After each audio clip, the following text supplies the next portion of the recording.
नमस्कार दोस्तों, मुझे पता है कि कल शाम से आप लगातार सुन रहे होंगे कि भारत सरकार के द्वारा कुछ रिलीफ फैक्टर लाया गया है टेलीकॉम सेक्टर के लिए। जैसा कि आपको पता होगा कि ऑलरेडी टेलीकॉम के अंदर जो पहले से प्लेयर्स मौजूद थे वो एग्ज़िट कर चुके हैं, जा चुके हैं और बहुत ही कम प्लेयर्स बचे हुए हैं। मुश्किल से आप अगर एमटीएनएल और बीएसएनएल को हटा दो तो यहाँ पर भारती एयरटेल हो गया, जियो हो गया और वोडाफोन आइडिया लिमिटेड। और जैसा कि आपको पता होगा, वोडाफोन आइडिया अपने काफ़ी बुरे दौर से गुजर रहा है। तो ये रिलीफ पैकेज जो लाया गया है ये एग्जैक्टली है क्या, इसके अंदर कौन कौन सी चीज़ें हैं, क्या ये किसी प्रकार से मदद कर पाएगा, बहुत कुछ जानने को है इस वीडियो में। काफ़ी कुछ बताने वाला हूं मैं आपको इस वीडियो में, लेकिन उससे पहले आप मेरे चैनल को लाइक और सब्सक्राइब कीजिए। चलिए देखते हैं एग्जैक्टली हो क्या रहा है, हम क्यों इसके बारे में डिस्कस कर रहे हैं। भारत सरकार ने कल ही यहाँ पर जो कैबिनेट है, हाईएस्ट डिसीजन मेकिंग बॉडी जो होता है, उन्होंने अप्रूवल दे दिया है कई सारे मेजर्स को। जैसे कि बहुत बड़ा अप्रूवल आया था रिगार्डिंग जो एजीआर की डेफिनेशन है, एडजस्टेड ग्रॉस रेवेन्यू। मैं आपको आगे बताऊंगा इन सब के बारे में।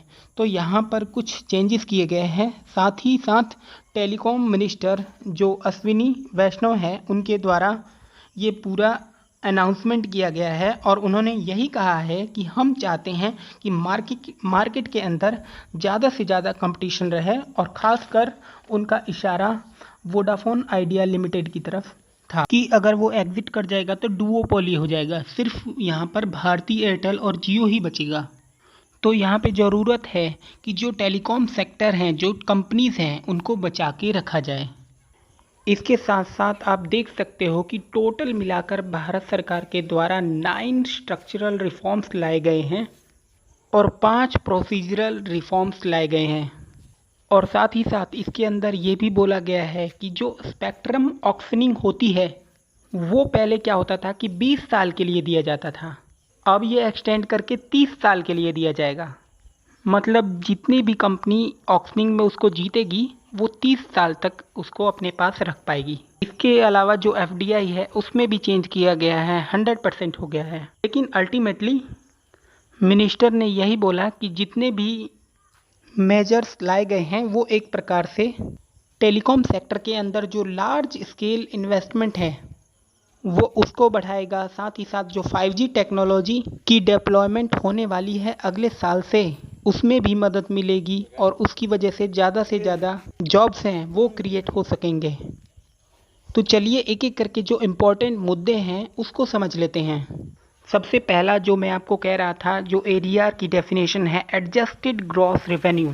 देखिए करीब 20 साल पहले टेलीकॉम कंपनी और भारत सरकार के मध्य कुछ एग्रीमेंट हुआ था। किस चीज़ को लेकर एग्रीमेंट हुआ था? जाहिर सी बात है कि कंपनीज अगर भारत में काम करेगी तो अपना जो कुछ शेयर है टैक्स के फॉर्म में, फ़ी के फॉर्म में, वो भारत सरकार के साथ शेयर करना पड़ेगा। इसके लिए भारत सरकार एक नियम लेकर आई जिसको बोला गया एडजस्टेड ग्रॉस रेवेन्यू। इसके अंदर ये बताया गया कि आपका जो भी रेवेन्यू होगा उसका कुछ हिस्सा आप भारत सरकार के साथ शेयर करेंगे। फॉर सपोज मान के चलो कि 15% एजीआर है, इसका मतलब ये हुआ कि रेवेन्यू, आप ध्यान रखिएगा मैं प्रॉफिट की बात नहीं कर रहा हूँ, प्रॉफिट अलग होता है। रेवेन्यू क्या होता है कि जो भी पैसा आपके पास आ रहा है, जैसे कि कोई भी टेलीकॉम कंपनी अगर 100 रुपये का सामान बेच रही है तो उस 100 रुपये में उसका हो सकता है कि उसका बहुत सारा पैसा कॉस्टिंग में चला जाता हो, जैसे 50 रुपये। तो यहाँ पर जब हम रेवेन्यू की बात करते हैं तो ये टोटल 100 रुपीज़ रेवेन्यू हो गया। 100 का 15% यानी कि 15 रुपये किसके साथ शेयर करना पड़ेगा? भारत सरकार के साथ शेयर करना पड़ेगा। तो ये जो एजीआर है वो लेकर आया गया था। सरकार का कुछ और कहना था कि जो एजीआर का डेफिनेशन होगा वो क्या होगा। जो टेलीकॉम कंपनीज हैं उनका कहना था कि एजीआर का डेफिनेशन अलग होगा। फॉर एग्जांपल सरकार का ये कहना था कि आपका जो भी कुछ रेवेन्यू है, जितना भी कुछ रेवेन्यू हो रहा है वो सब हम एजीआर के अंदर काउंट करेंगे। लेकिन टेलीकॉम कंपनी कह रही थी कि जो एजीआर का रेवेन्यू है वो हमने ये सोचा था कि जो कोर बिजनेस होता है टेलीकॉम कंपनी का, जो कोर बिजनेस होता है, आप सोचो क्या होता है। जैसे पहले आप कॉल करते थे, एसएमएस पैक डलवाते थे, कॉल का रिचार्ज करवाते थे, ये जो कोर वाली चीज़ें होती हैं उसी का ही हम रेवेन्यू आपके साथ शेयर करेंगे, ऐसा कहना था टेलीकॉम कंपनियों का। लेकिन सरकार ये कह रही थी कि नहीं, जितने भी चीज़ें हैं, जैसे कि कई बार ये होता है कि जो टेलीफोन है, मोबाइल फ़ोन है, वो भी बेचे जाते हैं, तो उसका भी रेवेन्यू आपके शेयर करना पड़ेगा। उसकी वजह से रेवेन्यू बहुत ज़्यादा बढ़ जाता है। और फाइनली आप देख सकते हो कि दोनों में जो डिसीजन था वो जो है कोर्ट तक पहुंच गया।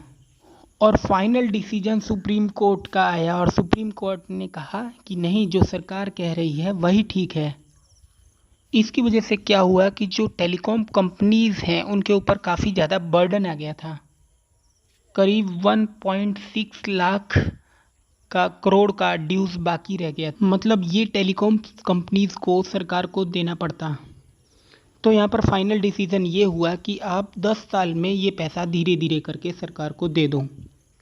लेकिन आज की डेट में जैसे कि वोडाफोन आइडिया के पास, उनके पास इतना रेवेन्यू नहीं था कि वो लगातार उसको पेमेंट करते रहे, इसीलिए बार बार रिलीफ की गुहार कही जा रही थी।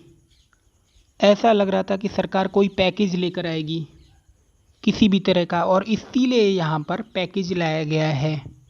तो अब क्या हुआ है, आप बात समझो। यहाँ पर अब क्या हो रहा है कि एजीआर का जो डेफिनेशन है उसमें बदलाव कर दिया है सरकार ने। सरकार अब पीछे हट गई है। पहले सरकार क्या कह रही थी कि सब कुछ आ जाएगा रेवेन्यू में, लेकिन अब सरकार कह रही है कि जो टेलीकॉम कंपनीज कह रही थी ना, जो कोर बिजनेस है, जो एसएमएस पैक, जो ये जो सारी चीज़ें हम डलवाते हैं ना, आजकल तो क्या है, पैकेज आ गया है पूरा 399 599, तो सिर्फ उसी का ही रेवेन्यू सरकार के साथ शेयर किया जाएगा। बाकी चीज़ का जो रेवेन्यू है वो पूरा सेपरेट चलेंगी, जैसे चलती आ रही है वो एक पूरा अलग हो गया। तो ये डेफिनेशन चेंज कर दिया गया है, लेकिन अभी तक का जो बकाया था उसके ऊपर ये लागू नहीं होगा। अब से लेकर आगे जब भी कभी आगे यहाँ से जो भी कोई रेवेन्यू काउंट किए जाएंगे वो नए वाले डेफिनेशन के हिसाब से किए जाएंगे। मतलब कि कब अब कम रेवेन्यू टेलीकॉम कंपनीज के ऊपर चार्ज किया जाएगा। तो इसके लिए क्या है कि जो पहले वाला बकाया है वो तो देना ही पड़ेगा। तो देखिए, ये तो आपको अब समझ में आ गया हो कि जो डेफिनेशन चेंज किया गया है। साथ ही साथ यहाँ पे अब इंटरेस्ट भी लग रहा है, क्योंकि बहुत लंबे समय से ड्यूज पेंडिंग है, तो उनके ऊपर इंटरेस्ट लगातार अब बढ़ता जा रहा है। तो सरकार अब कह रही है कि जो इंटरेस्ट लगता है वो भी अब हम रीज़नेबल रेट पर लगाएंगे। रीज़नेबल रेट क्या होता है आपको पता होना चाहिए कि MCL क्या होता है। MCLR ये वो रेट होता है जो बैंक सबसे कम दाम पर किसी कस्टमर को दे सकती है। सपोज़ मान के चलो कि 5% है MCLR, ठीक है। यहाँ पर RBI का नियम ये कहता है कि आप किसी भी कंपनी को, चाहे जो भी लोन दे रहे हो, होम लोन, कोई भी लोन, आप 5% से कम पर तो किसी को दे ही नहीं सकते, इतना तो मिनिमम देना ही होगा। तो यहाँ पर सरकार ये कह रही है कि जो भी MCLR रेट्स मार्केट में चल रहा है उसमें +2% लगा लो। मतलब अगर 5% चल रहा है मार्केट में तो उसमें 2+ जोड़कर 7% हो जाएगा। तो ये इंटरेस्ट रेट चार्ज किया जाएगा। पहले इंटरेस्ट रेट थोड़ा ज़्यादा हुआ करता था, तो ये भी एक बदलाव किया गया। इसके अलावा एक बहुत बड़ा बदलाव किया गया है, वो है मोरेटेरियम से रिलेटेड। मोरेटेरियम का क्या मतलब होता है, जैसे यस बैंक के केस में होता है, मोरेटेरियम का मतलब होता है एक समय के लिए आप फ्रीज कर दो। सरकार एक डिसीजन लेकर आई है जो कि काफ़ी बड़ा डिसीजन बताया जा रहा है कि 4 साल का मोरेटेरियम अगर टेलीकॉम कंपनी चाहे तो वो एक्सेप्ट कर सकती हैं। मतलब 4 साल तक टेलीकॉम कंपनीज को कोई पेमेंट करने की आवश्यकता नहीं है। मतलब पहला आपका जितना भी बकाया है उसको आप 4 साल तक कोई पेमेंट करने की आवश्यकता नहीं है। लेकिन हाँ, अगर जो 4 साल का इंटरेस्ट रेट लगेगा वो आपको पेमेंट करना होगा। ये सरकार यहाँ पर कह रही है। तो इससे आप समझ सकते हो कि वोडाफोन आइडिया है जिसके पास इस समय अब कैश का क्रंच है, वो अपने आप को सुधार ला सकता है। 4 साल के अंदर पेमेंट नहीं करता है तो ठीक है, वो अपने इसके अंदर बदलाव कर सकता है और आगे चलकर चीज़ों को वो यहाँ पर सुधार कर सकता है।